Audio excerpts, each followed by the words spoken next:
بسم اللہ الرحمن الرحیم۔ السلام علیکم ورحمۃ اللہ وبرکاتہ۔ معزز طلباء کرام، آپ سب کیسے ہیں؟ آج ہم کتاب ہدایہ جلد رابع میں سبق نمبر 103 کو پڑھیں گے۔ ہمارے آج کے سبق کا عنوان ہے امام ابو حنیفہ رحمہ اللہ اور امام ابو یوسف رحمہ اللہ کے درمیان کیفیت تقسیم میں فرق۔ آئیے پہلے اپنے آج کے سبق کی عبارت کو پڑھتے ہیں۔ بسم اللہ الرحمن الرحیم۔ ثم اختلف فيما بينهما في كيفية القسمة بالزراع فقال ابو حنيفة رحمه الله زراع من سفل بزراعين من علو، وقال ابو يوسف رحمه الله زراع بزراع۔ قيل أجاب كل منهم على عادة أهل عصره أو أهل بلده في تفضيل السفل على العلو أو على العلو واستوائهما، وتفضيل السفل مرة والعلو أخرى، وقيل هو اختلاف معنى۔ ووجه قول أبي حنيفة رحمه الله إن منفعة السفل تربو على منفعة العلو بضعفه، لأنها تبقى بعد فوات العلو، ومنفعة العلو لا تبقى بعد فناء السفل، وكذا السفل فيه منفعة البناء والسكنى، وفي العلو السكنى لا غير، إذ لا يمكنه البناء على علوه إلا برضا صاحب السفل، فيعتبر زراعان منه بزراع من السفل۔ آئیے اب ہم اپنے سبق کی عبارت کا ترجمہ کرتے ہیں۔ ثم اختلف، پھر حضرات شیخین رحمہم اللہ نے آپس میں اختلاف کیا ہے۔ کس چیز میں؟ فی کیفیت القسمت بزراع، پیمائش کے ذریعے تقسیم کی کیفیت میں۔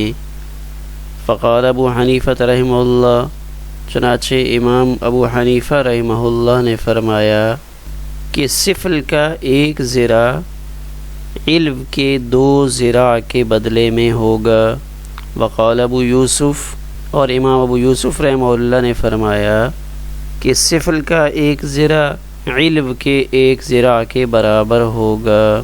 قیل، ایک قول یہ ہے کہ ان میں سے ہر ایک نے اپنے اپنے زمانہ یا اپنے اہل شہر کی عادت کے مطابق علو کو سفل پر فضیلت دینے اور ان کے درمیان برابری کرنے میں، اور کبھی سفل کو فضیلت دینے میں اور کبھی علو کو فضیلت دینے میں اس رائے کو اختیار کیا، یا ان میں سے ہر ایک نے جواب دیا اپنے زمانہ اور اپنے علاقے والوں کی عادت کے مطابق۔ وقیل، اور دوسرا قول یہ ہے ہوا اختلاف معنی، کہ یہ معنوی اختلاف ہے۔ اور امام ابو حنیفہ رحمہ اللہ کے قول کی وجہ یہ ہے کہ سفل کی منفعت علو کی منفعت پر 2 گنا بڑھی ہوئی ہے، اس لیے کہ سفل کی منفعت علو کے فوت ہونے کے بعد بھی باقی رہتی ہے، اور علو کی منفعت سفل کے فوت ہونے کے بعد باقی نہیں رہتی۔ اسی طرح سفل میں بنا اور سکنا دونوں چیزوں کی منفعت حاصل ہے، اور علو میں صرف سکنا کی منفعت حاصل ہے، اس کے علاوہ کوئی اور منفعت نہیں۔ اس لیے صاحب علو کو اپنی علو کے اوپر صاحب سفل کی رضامندی کے بغیر تعمیر کرنا ممکن نہیں ہے۔ فیعتبر، تو اس وجہ سے بالائی منزل کے 2 زرا کو نچلی منزل کے 1 زرا کے برابر سمجھا جائے گا۔ آئیے اب ہم اپنے سبق کی تشریح کرتے ہیں۔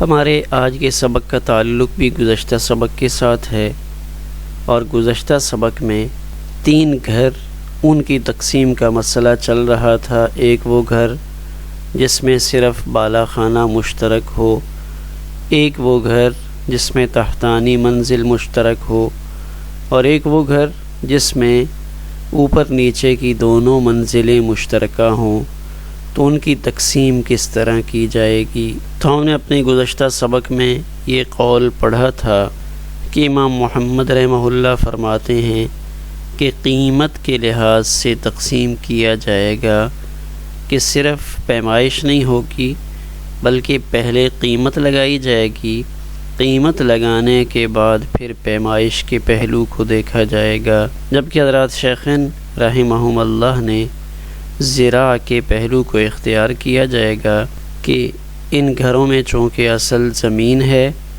تو زمین اس میں شراکت ہے، اس کی تقسیم پیمائش کے ذریعے ہوگی۔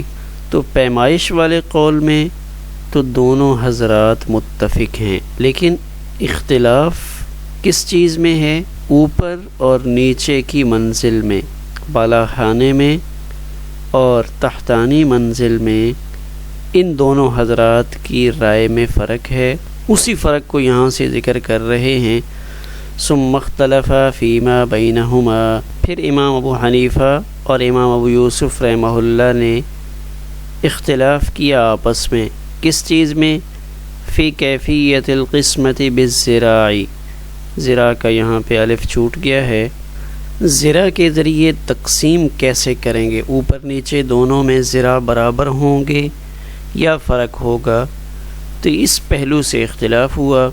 حضرت امام ابو حنیفہ رحمہ اللہ نے فرمایا کہ نیچے والی منزل زیادہ قیمتی ہے، اس کے مقابلے میں جو بالائی منزل ہے اس کی اہمیت کم ہے، اس کی قیمت کم ہے۔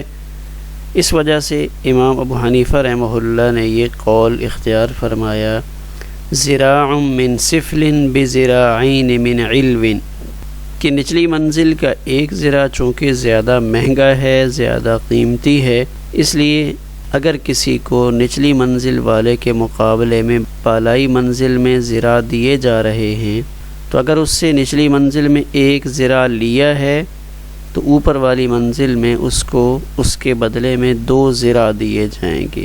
من علو کا لفظ ہے، اور علامہ عینی نے علامہ جوہری کے حوالے سے یہ لکھا ہے کہ اس لفظ کو علو بھی پڑھا جاتا ہے، عین اور لام کے ضمہ کے ساتھ اور واو کی تشدید کے ساتھ، گویا کہ دونوں لفظ پڑھے جا سکتے ہیں، علو بھی اور علو بھی۔ اگر صرف بلندی کو لیا جائے تو قرآن مجید میں علوًا کبیرہ موجود ہے، تو علوًا بھی درست ہے اور لغت کے اعتبار سے علو بھی درست ہے۔ وقال ابو یوسف، اور امام ابو یوسف رحمہ اللہ نے فرمایا نہیں، میری رائے کے مطابق زراع بزراع، کہ اوپر نیچے کی منزل میں فرق نہیں ہوگا، ایک زرع کے مقابلے میں ایک زراعی ہوگا۔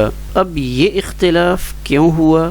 اس سے متعلق صاحب ہدایہ یہ فرماتے ہیں کہ ائمہ ثلاثہ میں جو یہ اختلاف ہوا ہے، یہ اختلاف حقیقی ہے یا لفظی ہے؟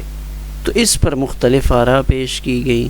قیلا، اس میں سے ایک قول یہ ہے کہ ہر ایک نے اپنے زمانے اپنے اپنے شہر والوں کی عادت دیکھی تو اس کے مطابق انہوں نے حکم بیان کر دیا، یعنی اس زمانے کا عرف کیا تھا، ان علاقے والوں کا، ان شہر والوں کا عرف کیا تھا، ان کے ہاں کس چیز کی اہمیت زیادہ تھی۔ تو امام ابو حنیفہ رحمہ اللہ نے اہل کوفہ کی یہ عادت دیکھی کہ وہ نچلی منزل کو بالائی منزل پر ترجیح دیتے ہیں، یعنی زیادہ پسند کرتے ہیں کہ نچلی منزل میں رہا جائے، اور جب بھی دیکھا گیا کہ لوگوں کو جب اختیار دیا جاتا ہے اوپر والی منزل اور نچلی منزل کے درمیان، تو لوگ اکثر نچلی منزل کو ترجیح دیتے ہیں، نچلی منزل میں رہائش رکھنے کو زیادہ پسند کرتے ہیں۔ تو امام ابو حنیفہ رحمہ اللہ نے اس رائے کو اختیار فرمایا، اور امام ابو یوسف رحمہ اللہ نے جب بغداد میں لوگوں کی عادت دیکھی کہ نہیں، وہاں لوگوں کو اگر اختیار دیا جائے تو کوئی خاص ترجیح لوگ نہ نچلی منزل کو دیتے ہیں نہ بالائی منزل کو دیتے ہیں، تو گویا کہ انہوں نے بغداد والوں کا عرف دیکھا کہ وہاں لوگ برابری ہی سمجھتے ہیں، تو انہوں نے برابری کے قول کو اختیار فرمایا۔ ذراع بذراع۔ امام محمد رحمہ اللہ نے اپنے زمانے میں دیکھا کہ لوگوں کی عادات مختلف ہیں، کچھ فوقانی کو ترجیح دیتے ہیں، کچھ تحتانی کو ترجیح دیتے ہیں، خصوصاً اختلاف موسم کی وجہ سے لوگوں کی رائے مختلف ہوتی ہے، کبھی وہ اوپر رہنا چاہتے ہیں، کبھی نیچے رہنا چاہتے ہیں۔ تو یہی باتیں نوٹ کرتے ہوئے امام محمد رحمہ اللہ نے قیمت والی رائے کو اختیار فرمایا۔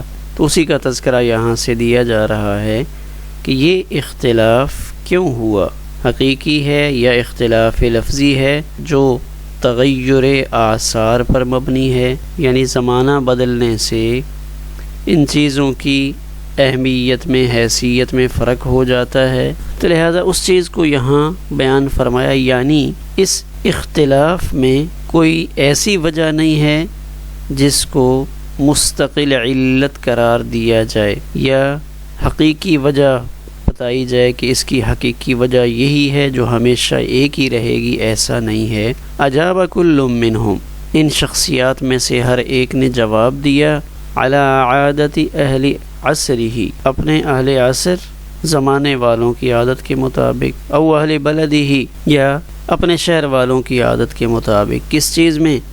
پہلی چیز بیان کی، فی تفضیل السفل علی العلو، کہ کبھی سفل کو افضل مانا جاتا ہے علم کے مقابلے میں، و استوائہما، کبھی ان دونوں کو برابر سمجھا جاتا ہے، اور کبھی سفل کو افضل مانتے ہیں، کبھی علم کو افضل مانتے ہیں۔ تو یہ سب لوگوں کے احوال کو مد نظر رکھتے ہوئے اختیار کیا گیا۔ وقیل، اور ایک قول یہ اختیار کیا گیا، ہوا اختلاف معنن، کہ یہ معنوی اختلاف ہے۔